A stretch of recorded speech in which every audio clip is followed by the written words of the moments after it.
Magandang gabi po sa ating lahat, mga kapatid, mga kababayan. Okay pa po ba kayong lahat? Kayang-kaya pa po ba? Alam po ninyo, ang isang malayang pagpapahayag at maramihang pagtitipon, kagaya ng ating ginagawa ngayong gabi, ay kapwa karapatan na pinoproteksyonan ng ating saligang batas.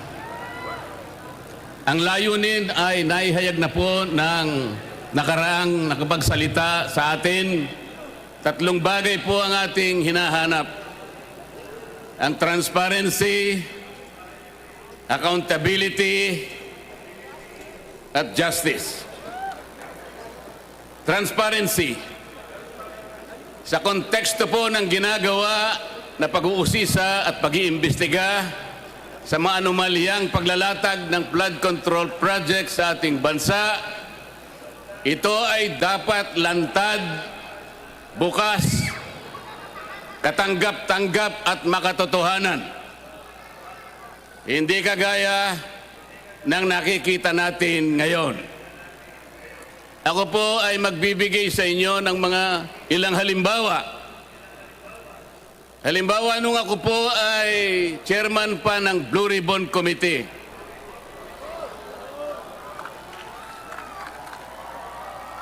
Ipinasya ko po na gamitin natin yung batas na nauukol sa Witness Protection Program dahil po napakahirap talagang magturo, maglantad, tumukoy, lalong-lalo na yung mga mastermind ng kawalang hiyang ito.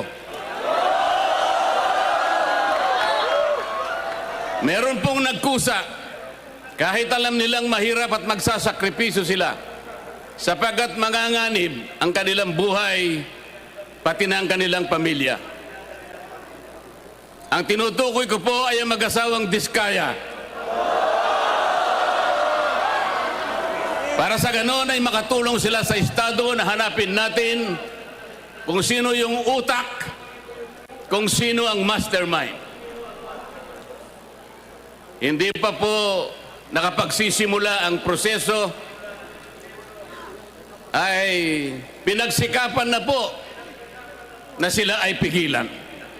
Dahil sa umpisa pa lamang ng kanilang sworn statement, natukoy na nila initially 17 members of the House of Representatives.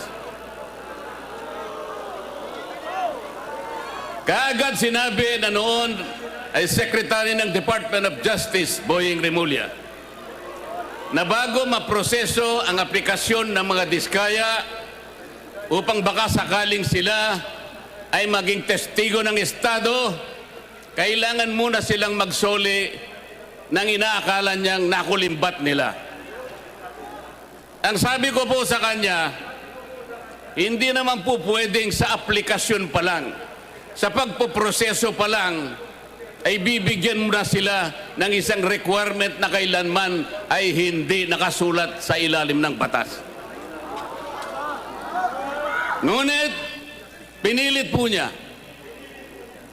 Ang sabi ko pa sa kanya, ang korte lamang ang magsasabi kung magkano ang isusuli ng isang tao pagkatapos ng paglilitis.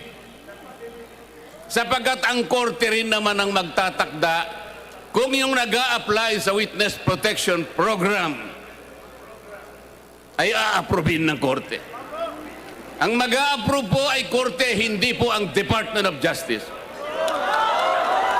Ngunit dahil ayaw po nila, natatakot sila na baka sakaling magsalita pa ang mga Diskaya, hanggang ngayon ay hindi nila pinapayagang ang proseso para sila ay makapag-apply. Isa ito sa paraan para sa ganon ay hindi matupad ang transparency. Mamaya po ipaliliwanag ko pa lalo ang bahagi na yan. Ang isa pa po na testigo na inaakala ko na pinakatotoo the most credible witness ever produced by the Blue Ribbon Committee, Orly Gutesa. Siya lamang po ang tumukoy at kumonekta sa pagitan ni Saldico at ang dating Speaker, Martin Romualdez. Wala na pong iba. Wala na pong iba. Natakot silang lahat sapagkat totoo ang sinasabi ni Orly Gutesa. Ano po ang ginawa nila? Ang pinagtuunan po nila ay hindi umano na peking notaryo. Paano po mapepeke ang notaryo? Tayo pong lahat, saksi sa umiiral na mga pangyayari sa pagnonotaryo. Pumunta kayo sa malapit na City Hall, makikita nyo ang nakalinyang mga notary publics. Meron po bang nagpapanotaryo sa inyo na bago siya umalis, ay babalikan niya kung sino man yung notaryo at itatanong niya, "Sir, Madam, pasensya na po, ngunit gusto ko lang matiyak kung kayo po talaga ang pumirma sa dokumentong ito." Meron po bang gumagawa noon? Yun po ang kanilang ginagamit na dahilan para ilihis, para sa ganon makaiwas sa tunoy na tinutumbok ng kanyang mga testimonies. Ganito po ang ginagawa nila para sa ganon ay sagkaan ang transparency. Mamaya po ipaliliwanag ko pa ang pangyayaring ito. Pagkatapos ginawa po ang tinatawag na ICI. Ito po yung Independent Commission on Infrastructure. Tinatanong ko po paano naging independent ang ginawa nilang ito samantalang sila po ay humihingi ng tulong sa House of Representatives, humihingi ng impormasyon sa Senado, humihingi ng impormasyon sa Sandigang Bayan, sa mga korte at sa lahat ng mga opisina ng ating pamahalaan. Hindi siya independent. At hindi pinakikita yung kanilang proceedings. Mga ilang linggo na ang nakararaan, nagsubmit ng affidavit ang dating Speaker ng House of Representatives. Meron po bang nakaalam sa inyo ng pangyayaring ito? Iniulat ba nila sa atin kung anong nilalaman ng affidavit ni Martin Romualdez? Wala po. Hindi po. Talagang gusto tayo ay hindi natin makita ang katotohanan. Ililihis, isisinsay ang katotohanan. Papayag po ba kayo sa ganitong patakaran? Mga kababayan, ang sinusuri, ang iniimbestiga na bilang ng mga flood control projects ay hindi bababa sa 9,000. Sa ngayon po, ang sabi po nila ay nakapagpalitaw na sila ng 500 ghost projects. Hindi ko po alam kung paano nangyari ito. Ang Department of Public Works and Highways gumagamit ng sari-saring applications. Meron silang tinatawag na IMS, merong PCMA, merong MYPS, merong Survey 123. Ang lahat po ng aplikasyon na ito ay di umano'y ginagamit para matukoy ng ganap kung nasaan ang flood control projects. Pero ang totoo po, wala naman pala silang ginagamit mga satellite. Yung sinasabi nilang real-time geotag na project ay marami po ang sablay. Kaya hindi po talaga natin kailanman madidetermina ilan ang ghost flood control projects. Meron pa silang tinatawag na quality assurance units. Ito pong opisinang ito ang nakasentro sa pagtingin sa kalidad sa pagkakagawa ng mga flood control projects. Ito ay mula sa kanilang central office, meron silang satellite office sa kanilang mga regional offices at ganun din sa mga district offices. Meron pa silang tinatawag na CPS. Ito po ay yung sistema para sukatin ang competence, ang kakayahan, ang kalidad ng mga contractors na gagamitin. Kung lahat ng pamamaraan na ito, kung lahat ng sistemang ito ay kanilang sinunod, kailanman ay hindi magkakaroon ng ghost projects. Anong ibig sabihin po nito? Hindi po nila sinunod ang mga tuntunin. Nagbulag-bulagan sila sa mga tuntunin. Sapagkat ang pinag-uusapan natin ngayon, mga kababayan, ay halos 1 trilyon piso na nakulimbat sa kaban ng bayan. Ito na po siguro ang pinakamalaking pagnanakaw sa kasaysayan ng Republika ng Pilipinas. Tama po ang mga sinabi ng naunang nagsalita sa atin. Kailangan po natin talaga ang transparency. Kailangan po natin talaga ang accountability. Kung walang transparency, hindi natin makikita, hindi malalantad sa ating lahat. Kung sino ang utak, kung sinong pinuno, kung sinong nag-isip ng lahat ng bagay nito. At kung hindi sila magiging accountable kahit kailan, ay hindi magkakaroon ng hustisya sa ating bansa.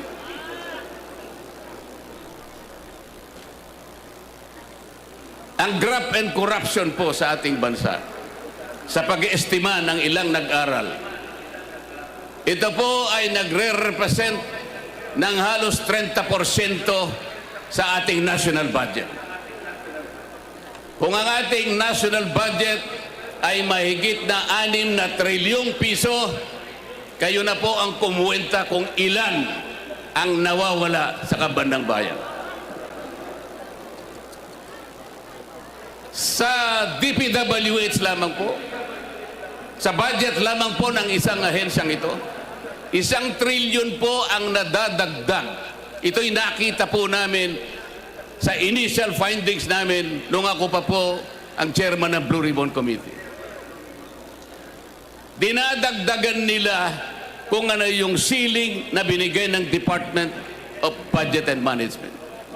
Meron silang tinatawag na allocables, meron silang tinatawag na leadership, meron silang tinatawag na unprogrammed funds, at meron pang dagdag pagkatapos na magkaroon ng bicameral conference. Kapag tinotal natin ang lahat ng ito, hindi bababa sa 1 trilyong piso, katumbas ng 15% ng ating national budget. Ganyan po kalawak, ganyan katalamak, ganyan ang magnitude ng nakawan sa kaban ng bayan. Mga kababayan, papayagan po ba natin ito? Papayagan po ba natin ito?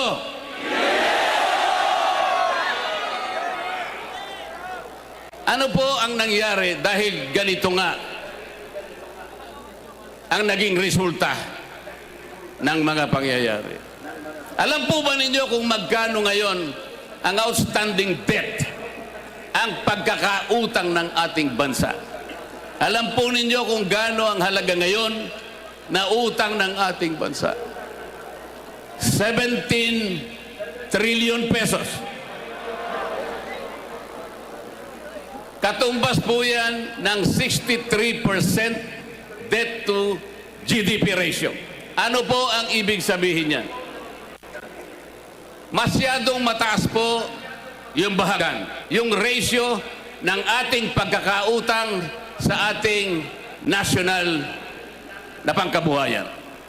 Ang ibig sabihin po niyan, pagka mataas ang ratio, nag-aatubili, nagkakaroon ng pag-aagam-agam, natatakot ang mamumuhunan sa ating bansa.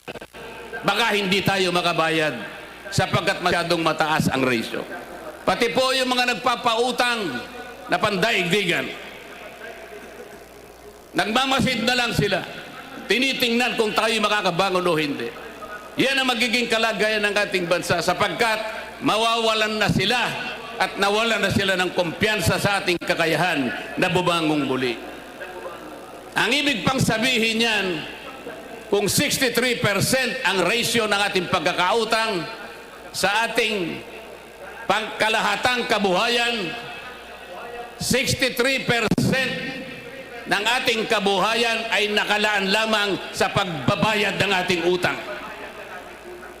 Ilan po ang matitira? 37% na lang ang gagamitin na panustos sa pangangailangan ng bawat isang mamamayan. Papayagan po ba natin ito? Alam po ninyo, mga kababayan, hindi lamang po tayo nakakakita nito. Ang mga kapitan ng mga industriya sa ating bansa, ang Philippine Chamber of Commerce and Industry, ang Federation of Philippine Industries, Management Association of the Philippines, European Chamber of Commerce of the Philippines, mga kinikilalang organisasyon ng pangangalakal at pagninegosyo sa ating bansa. Sila man ay natatakot, sila man ay nangangamba, nag-aatubili kung mamumuhunan pa. Ito ngayon ang kinasadlakan ng ating bansa.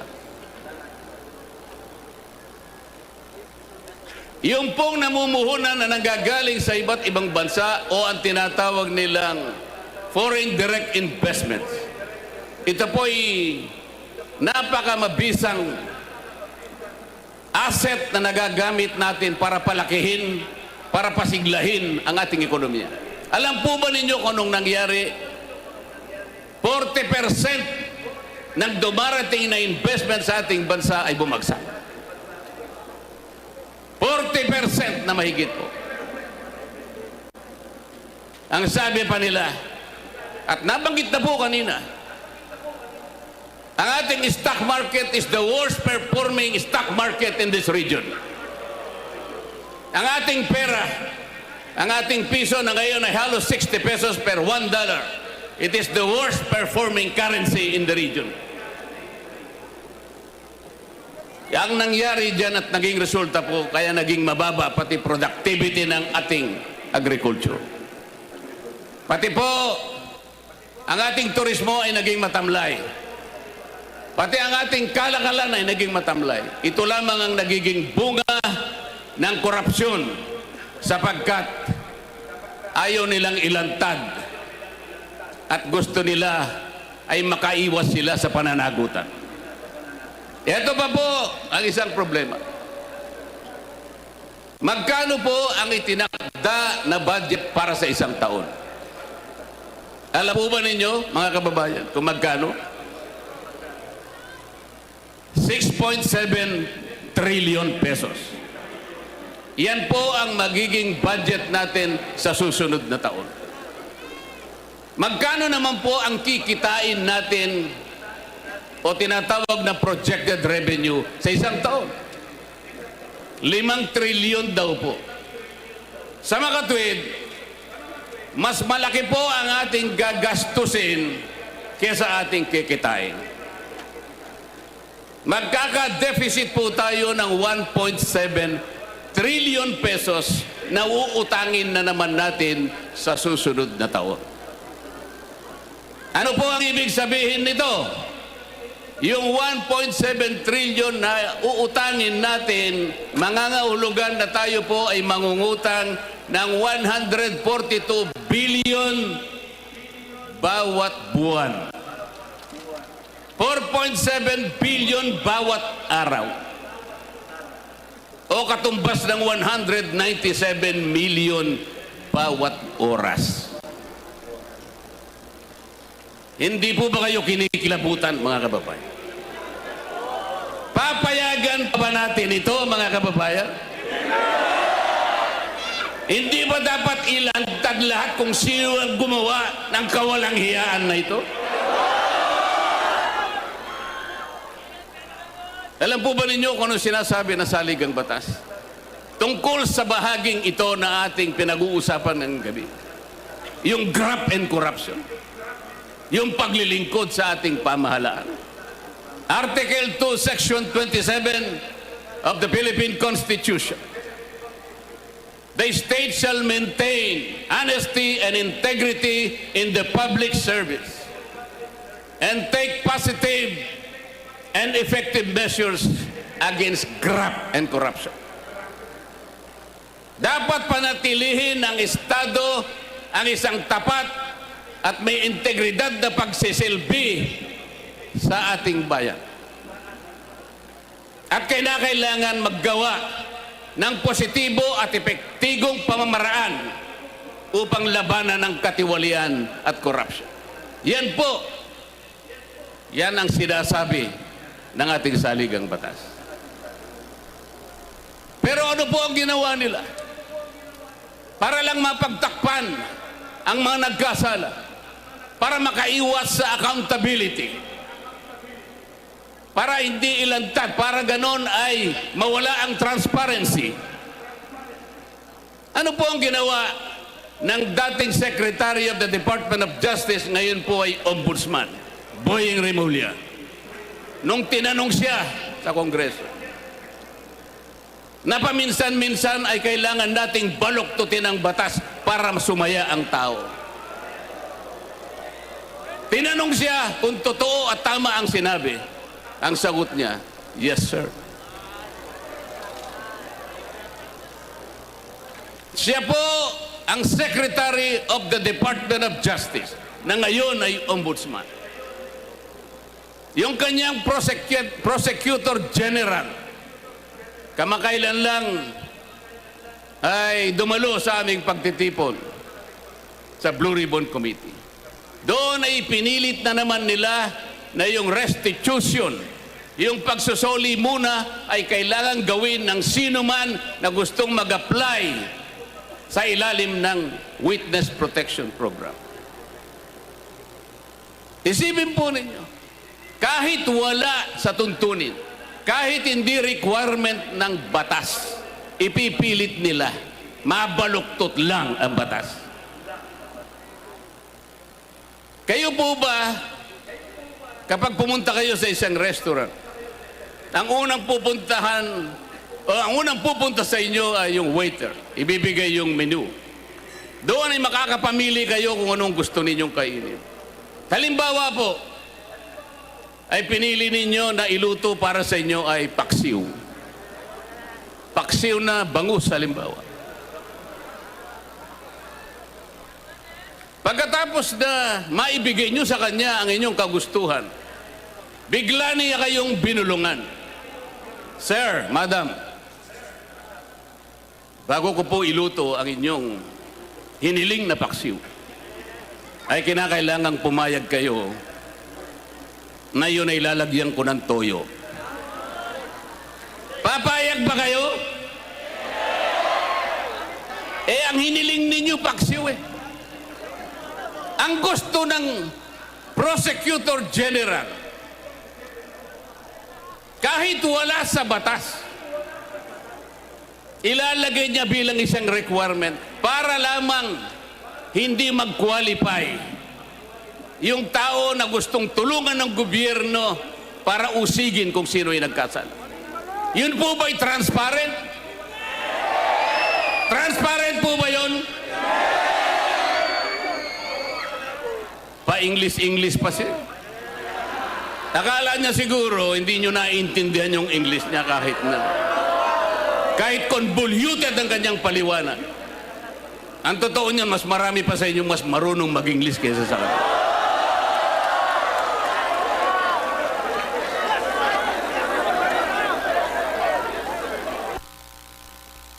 Lumabas ang video ni Saldico.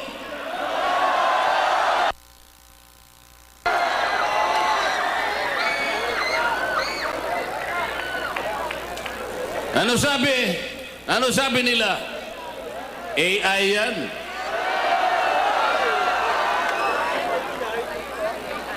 Ano? Sasagkain na naman nila yung transparency. Palalabuin na naman nila. Para sa ganon, yung accountability ay hindi natin may pipilit. AI ba yun? Yung AI walang anino eh. Nakikita ko yung anino ni Saldico.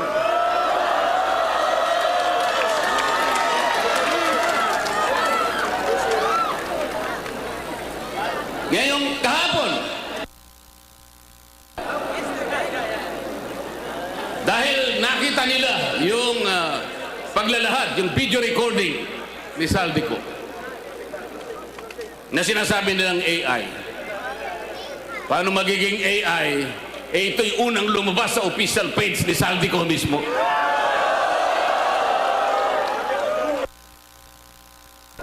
Nagpalabas ng statement ang ombudsman. Ano sabi nila? Kahapon lang ito. O ay para bago namin tanggapin yan. Kinakailangan na umuwi ka rito at paberipika mo yan. Siguro panutaryo mo yan. Gawin mong opisyal yan. Lahat na po ng requirements ngayon ay kanilang hinihiling. Nakalimutan nila sa mismong charter ng ombudsman. Yung mismong batas na gumawa sa opisina ng ombudsman. Pwede kang maghain ng complaint sa anumang kaparaanan at anumang forma. Kahit anonymous tatanggapin.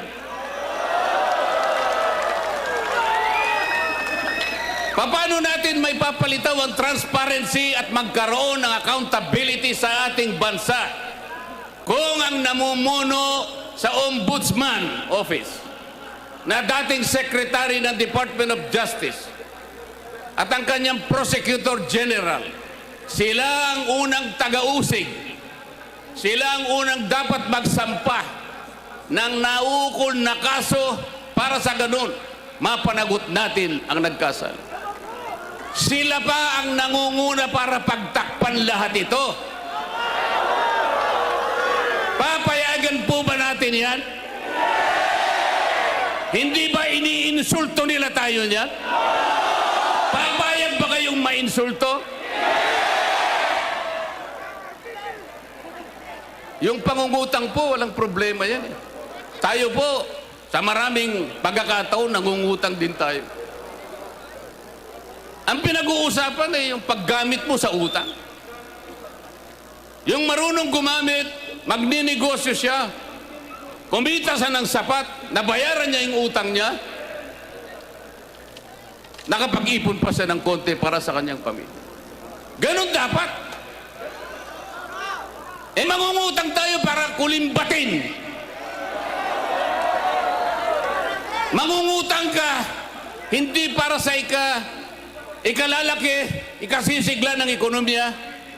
Ang utang ay nanakawin pa. Anong mangyayari sa ating bansa?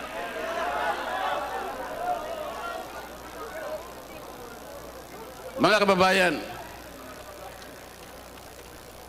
naalala ko po si Isaac sa panahon ng bayang Israel. Noong panahon ni Isaac, ang daming nainggit sa kanya. Gumagawa siya ng mga balon. Naguhukay ng mga balon.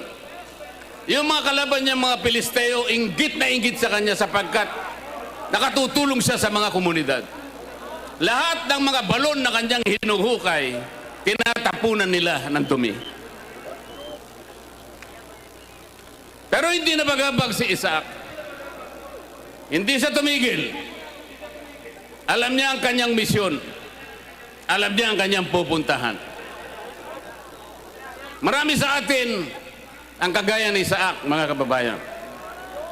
Si Isaac hindi niya pinatos ang mga duming ipinupukol sa kanya.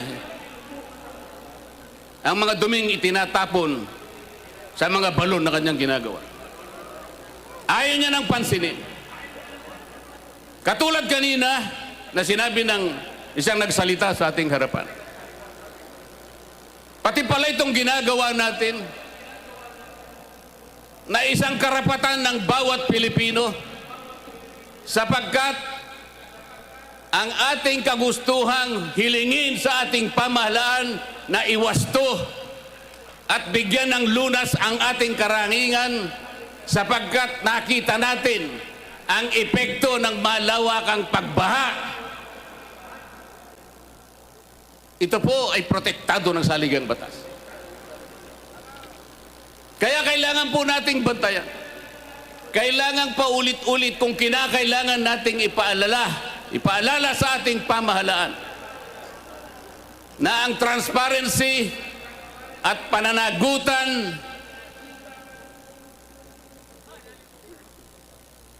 ay ito lamang ang tanging dahilan para tayo'y magkamit ng katarungan. At ang katarungang ito ay siyang magdadala ng biyaya ng demokrasya na ating pagsasaluhan bilang isang bansa. Salamat po sa inyong pagkakaisa. Salamat po sa inyong pakikiisa sa ating pamamahala. Mabuhay po